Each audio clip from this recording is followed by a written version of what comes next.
जो भी सार तत्व होता है स्वाभाविक रूप से उसकी महत्ता विशेष होती है।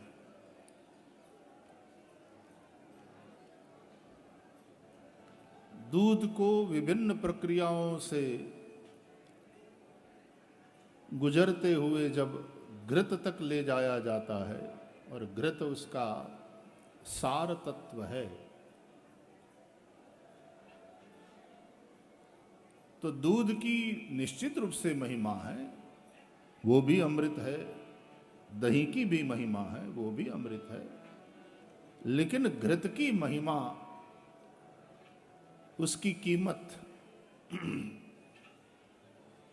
बहुत ज्यादा है, ये सर्वविदित बात है। दूध में घृत है तभी तो दूध से घृत प्रकट हुआ, लेकिन दूध से दिया नहीं जल सकता, ये भी हकीकत है। दिया तब जल सकता है जब दूध में रहे हुए अप्रगट घृत को प्रकट किया जाए। उसी तरह फूलों का जो सार है, उसका जो अर्क है, जिसको हम इत्र कहते हैं, विभिन्न फूलों से विभिन्न प्रकार का इत्र मिलता है, तो अनेक फूल एकत्र किए जाते हैं, बड़ी मात्रा में एकत्र किया जाता है, निश्चित प्रक्रिया से उसको गुजरना पड़ता है, तब वो इत्र के रूप में परिणत होता है। वो सार है। निश्चित रूप से फूलों में सुगंध है, लेकिन इत्र की जो सुगंध है वो जितनी प्रभावक है,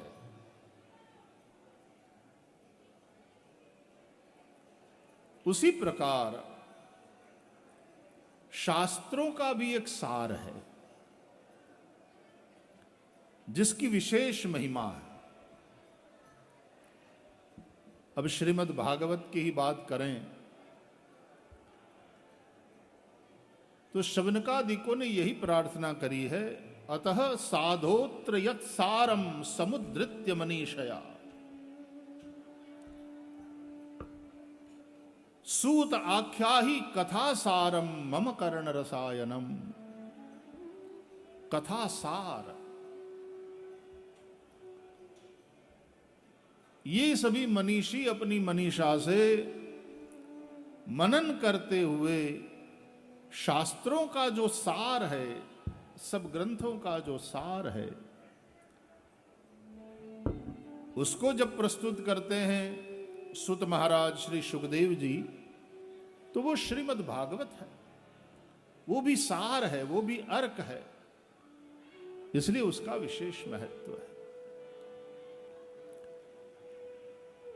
हमारा ये जो शरीर है, 3 प्रकार के शरीर में ये जो हमारा भौतिक पिंड है, जो हम खाते हैं पीते हैं,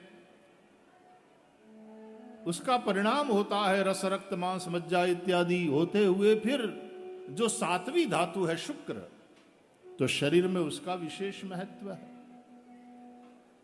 उसको संभाल के रखने की बात है, इसलिए ब्रह्मचर्य की बात आई, संयम की बात आई। वह तेज जो दूसरे जीव को उत्पन्न कर सकता है, जगत में ला सकता है, तो उसी तेज का, जैसे घृत खाओगे, घी सार तत्व है, खाओगे तो उससे पोषण मिलेगा। हमारे यहां घी का इतना ज्यादा महत्व है कि बिना घी का भोजन वंध्य भोजन कहलाता है। घृत को हमारे यहां नारायण स्वरूप भी कहते हैं। बिना घी का भोजन नहीं करना चाहिए। घी की इतनी महिमा है, तो उस घृत से पोषण भी होता है शरीर का, लेकिन उसी घृत से दिया भी जल सकता है, दिव्य प्रकाश। तो उसी सार तत्व शुक्र से नए जीव का पैदा होना भी संभव होता है, और भीष्म पितामह जैसे महापुरुष, शरत कुमार जैसे जो ऊर्ध्वरेता महापुरुष हैं, तो वहां उस परम ज्योति में उस परम तत्व का दर्शन भी संभव है। इसलिए ब्रह्मचर्य संयम की हमारे यहां महिमा। उसी प्रकार भगवान का नाम भी सार है। आलोड्य सर्वशास्त्राणि विचार्य च पुनः पुनः एकमेव सुनिष्पन्नम हरिनाम एव केवलम। नाम भी सार है।